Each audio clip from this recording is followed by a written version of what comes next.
Welkom by Afrikaans maklik verstaan vandag julle. All the English learners, welcome to Afrikaans Made Easy. Ons gaan vandag les 1 begin met taal, language.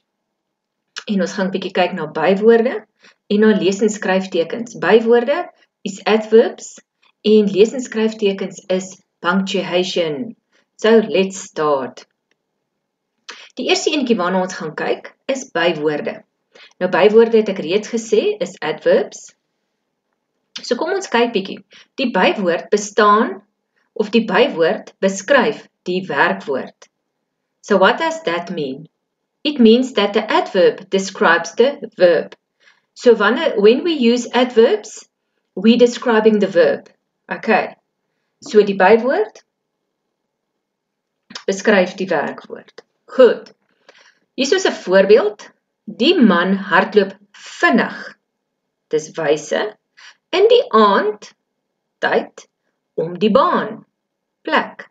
So die man hardloop vinnig in die aand om die baan. This means that the man runs quickly. It's the adverb of wise. Around the track, that's the adverb of place. In the evening, adverb of time. So that's when it happens. All right. So die wyse is how it's done. Die tyd, the time, it's when it's happening. And the place, it's where it's happening. So die eerste enetjie, kom ons kyk bietjie, bywoord van tyd. Voorbeelde is nou. Ek sal nou my kos eet. I will later eat my food. Gister, ek het my kos gister geëet. I ate my food yesterday. So bywoord van tyd is you ask the question when is it happening now. So it's the adverb of time, it's now. I will now come to you.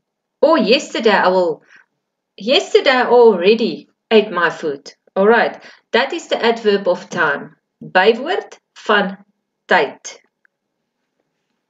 Dan bywoord van wyse is gesels, vinnig of stadig. It tells you how it is done. How it is done. So the adverb of wise, they walk, talk. They walk fast. They walk slow. So ons loop gesels die hele dag. Ons loop baie vinnig. We walk fast. Ek loop stadig. I walk slowly. Okay. That is the adverb of wise. Bywoord van wyse. Die volgende bywoord wat ons kry is bywoord van plek. Op die sokkerveld. Winburg, dis 'n plek, né? In die aand. Ek loop in die aand of ek loop in die oggend, né? I walk at night time or I walk early in the morning. Okay. It is where do you walk? Okay. Okay, so daai in die kan ook vir ons sê in the morning. Maar that can be when.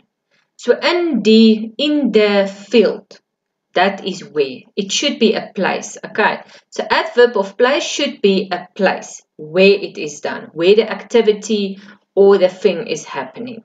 So bywoord van plek is adverb of place and it's where the action is done. Because remember what I said to you, that the adverb describes your verb. So die bywoord beskryf jou werkwoord en werkwoord is 'n verb. Alright, kom ons gaan gou weer deur hulle bywoord van tyd.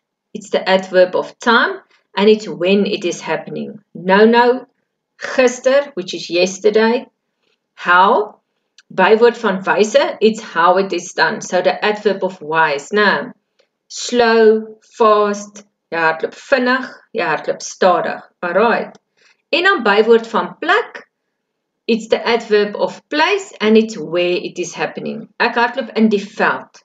Ek hardloop in die straat. I'm running in the field. I'm running in the street. Okay. Soos ons nou geleer het, bywoorde, vertel ons meer of beskryf meer my aksie, my werkwoord. It describes my action. Alright, my verb. if we quickly go and look at this example again, die man hardloop vinnig. It means he's fast, né? In die aand, om die baan. So in die aand means at night time. En om die baan. Alright. You must please practice or please learn this. Learn the Afrikaans version. I gave you the English. So please learn the Afrikaans so that you can know in Afrikaans wat is bywoorde. So bywoorde is 'n adverb. Alright. Goed, kom ons beweeg aan na die volgende. Ons gaan nou 'n bietjie kyk na leestekens. Hierso is 'n paar leestekens waarna ons gaan kyk, so kom ons koekeloer bietjie. En leestekens en skryftekens, it's punctuation. And we need to know that so that our sentences and our paragraphs are correctly written. Okay, so ons paragrawe en ons sinne moet reg wees. Die eerste enetjie waarna ons gaan kyk is die punt. Hy kom aan die einde van sinne en by afkortings. So what does I mean about that? It means punt is a full stop. And it comes at the end of a sentence and with abbreviations. Alright. Dan jou uitroepteken. Hy druk bevel of emosie uit, byvoorbeeld eina. Okay, kom ons kyk bietjie wat beteken dit. It's the exclamation mark and it express command or emotions like eina, that burns, or eina, you hurt me. Okay, it's a expression, it's a command, it shows emotion. Alright. Vraagteken kom aan die einde van 'n vraagsin. So it's a question mark at the end of a question sentence. Example, where do you stay? Waar woon jy? Komma. Tussen lyste van items, na aanspreekvorms en tussen twee werkwoorde. What does I mean when I say those things? The comma, boys and girls, are used between list of words, after address form, and between two verbs. Let's look at the first one, when it's between list of words. Here I have in Afrikaans, ek eet pap, komma, melk, komma, suiker en botter. In English I will say, I eat pap, comma, milk, comma, sugar and butter. So it means I eat all these things at once. Alright, so it's a list of words following each other. Then you use a comma between the words. Ek eet pap, comma, melk, comma, suiker en botter. Die na aanspreekvorm, after address form, here I say, Andrei, roep asseblief jou ma. So it's an aanspreekvorm now. It's you're addressing someone directly. So Andrei, if you speak directly to him, Andrei, call your mom, please. So Andrei, after Andrei, there comes a comma. Alright, you guys must remember this. Then between two verbs. Remember what is a verb? A verb is an action word. It's when an action is being done. Okay, in this sentence, terwyl ek lag, sing sy. So the one is laughing and the other one is singing, but they are doing it together. So while I laugh, she sings. Okay, and then the comma comes between them, between the two verbs. Alright, dubbelpunt. Na iemand se direkte woorde of om iets te verduidelik. Byvoorbeeld, Lebo sê, ek hou van sport. That's her direct words. So you use the colon after someone's direct words or to explain something. So in this instance, you will use the colon here after Lebo sê. Lebo says. Okay. I like sport.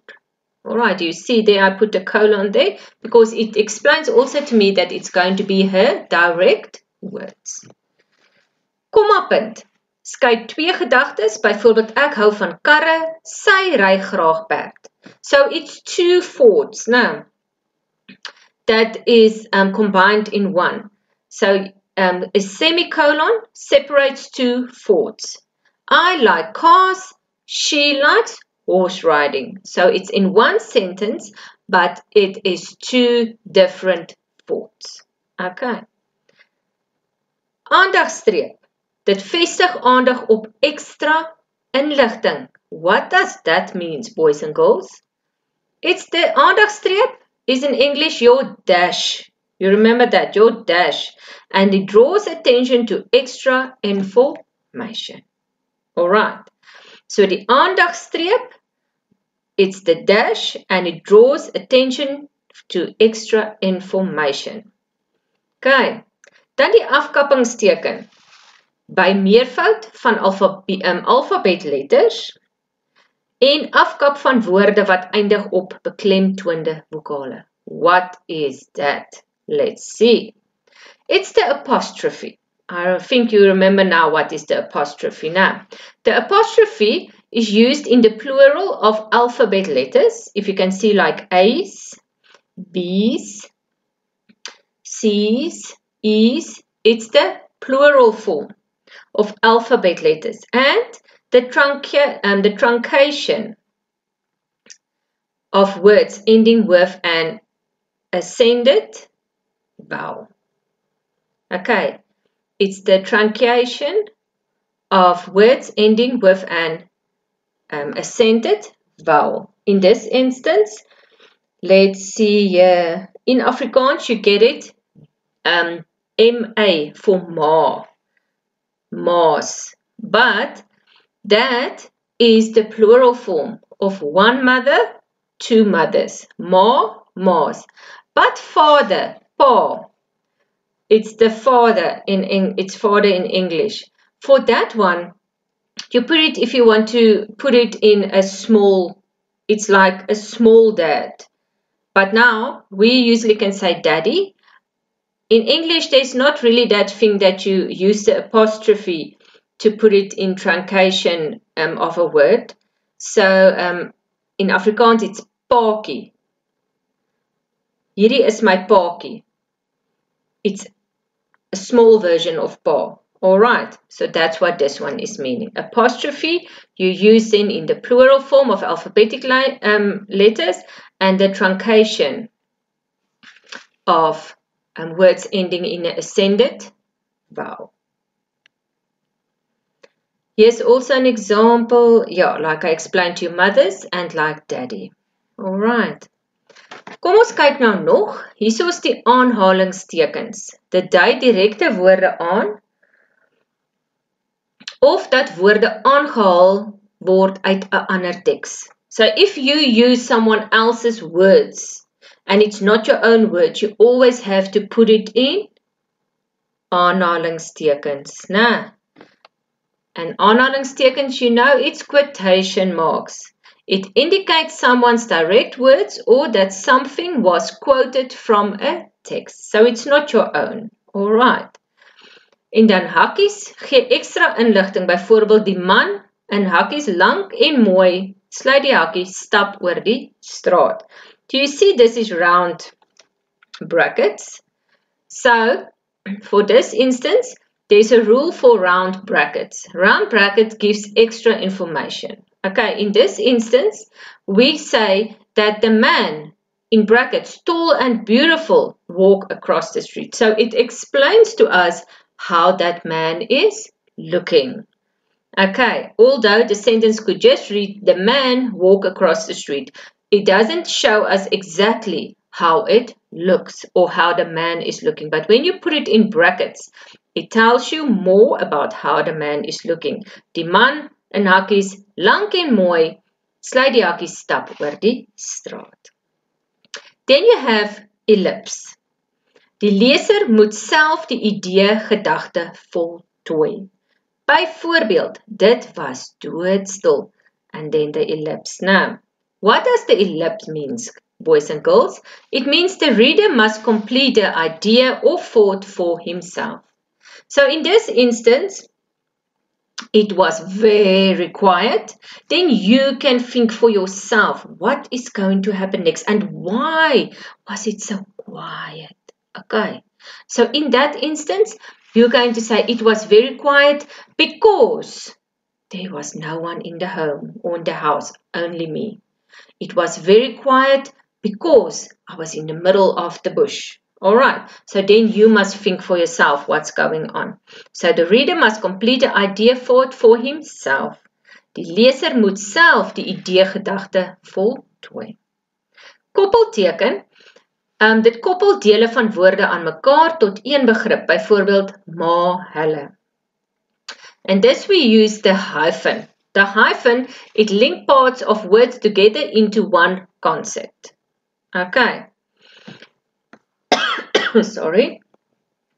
In English, I believe you also use the hyphen to link words, but in Afrikaans, it's ma, hulle.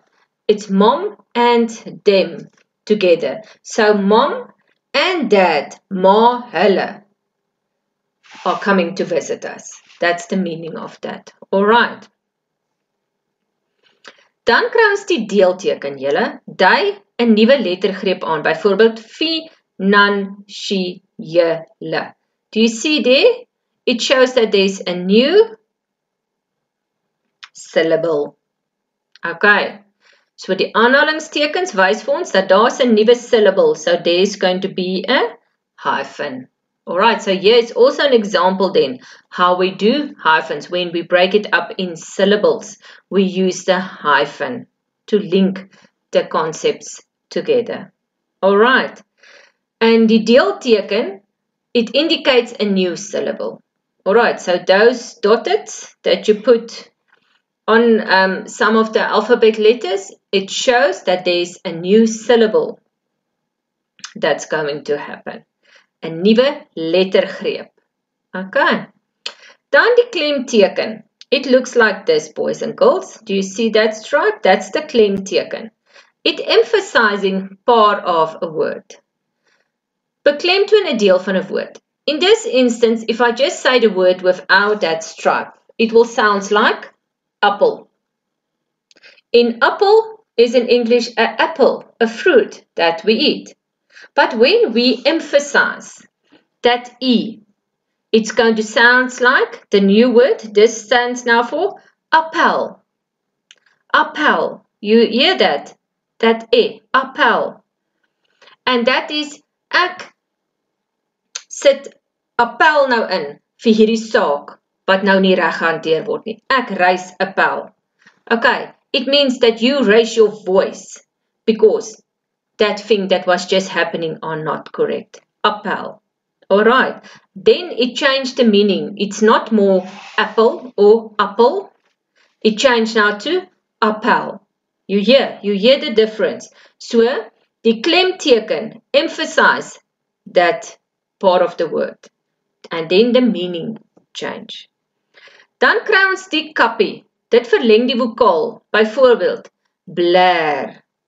Blaar. If that A is not there, or the copy is not there, then it will sound like blur. Blur. But the sheep, the skaap, blur. Blur. You hear that? Okay. So it extends the vowel. So met die copy wat daarop is, blur. It extends the vowel. You hear that? Alright. So please, boys and girls, you must learn these, so that you can understand them in Afrikaans as well. I did give you the English meaning, so please go and practice these, learn them by heart, so that you can know them and know how to put them in sentences. Goed, so boys, so seuns en dogters, julle moet asseblief hierdie nou gaan leer, ken dit, verstaan dit, weet hoe elkeen in 'n sin pas, ken die reëls van jou leestekens en skryftekens, know the rules of your punctuation. Alright. En dan gaan ons in ons volgende video aangaan met nog Taalleer with other language, but in this one it concludes now. Ons is nou klaar met bywoorde, adverbs, ons is nou klaar met lees en skryftekens vir vandag. Punctuation, so please boys and girls, go and learn it, go and study it, so that you know it, that you know how to put them in practice in a sentence when we do sentence writing on later stage. It's very, very important dat julle weet hoe om dit te doen. You must know how to put them in place. Alright, Then I'm asking that you please like this channel of mine. Please like this video. Like asseblief hierdie video. En ook so subscribe to my channel. Sodat julle nog van hierdie video's kry, nog kan leer, julle language sommer vinnig beter word en julle lekker Afrikaans verstaan. Julle moet 'n awesome wonderlike dag hê en ek sien julle in die volgende video. Mooi bly.